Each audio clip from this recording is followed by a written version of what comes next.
Welcome to my channel Narayan Commerce Classes. Today we will discuss about basic accounting term, that is capital. Capital, it is that part of wealth which is used for further production, and thus this capital consists of all current assets and fixed assets.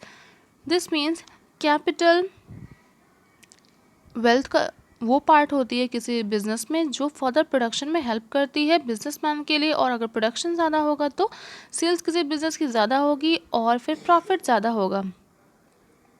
इसमें दो चीज़ें आती हैं, current assets and fixed assets. Current assets वो assets होते हैं जो हमारे ईजिली कैश में कन्वर्ट हो जाते हैं। Okay, cash in hand, cash at bank, debtors, ये सब आ जाते हैं इसमें। और फिक्स्ड असेट्स हमारे वो असेट्स होते हैं जो हमारे जैसे कि building, plant, machinery, furniture, they they are actually capital of the business. Capital need not necessarily be in cash, it may be in kind also. Okay, ज़रूरी नहीं कैश के टर्म में कैपिटल हो, काइंड में भी हो सकती है। काइंड मतलब जैसे आपने देखा ही है, प्लांट, मशीनरी हर बिजनेस में होती हैं। Then comes the fixed capital. The amount invested in acquiring fixed assets is called fixed capital. Example, plant and machinery. किसी भी बिजनेस, कोई भी बिजनेसमैन जो भी इन्वेस्टमेंट करता है फिक्स्ड असेट्स को एक्वायर करने के लिए, वो उसकी फिक्स कैपिटल होती है। और ये कैपिटल फिक्स असेट में ब्लॉक हो जाती है और इसकी हेल्प से बिजनेसमैन कभी भी करंट लायबिलिटीज़ को मीट आउट नहीं कर सकता है। Example, the amount spent on purchase or extension or addition to the fixed assets is fixed capital. जैसे मैं ऑलरेडी बता चुकी हूँ कि फिक्स्ड कैपिटल होती है plant and machinery, vehicle, furniture and building are some examples of fixed assets.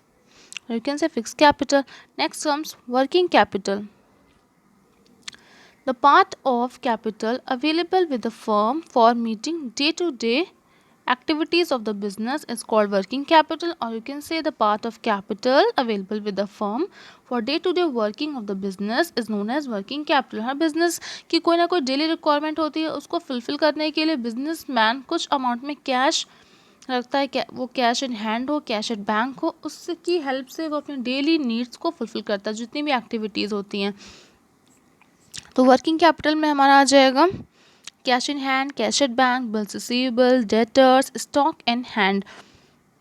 Okay, working capital का formula होता है current assets minus current liabilities. Current assets में हमारा आता है cash in hand, cash at bank, bills receivable, debtors, stock in hand. और current liabilities में क्या आता है creditors, bills payable, short term loan, income received in advance, outstanding expense. Okay, so current working capital can also be expressed as current assets minus current liabilities. Okay, thank you. I hope you all have understood capital, types of capital, fixed capital and working capital. Thank you for watching my video. Kindly subscribe the channel and do share with your friends. Okay, thank you.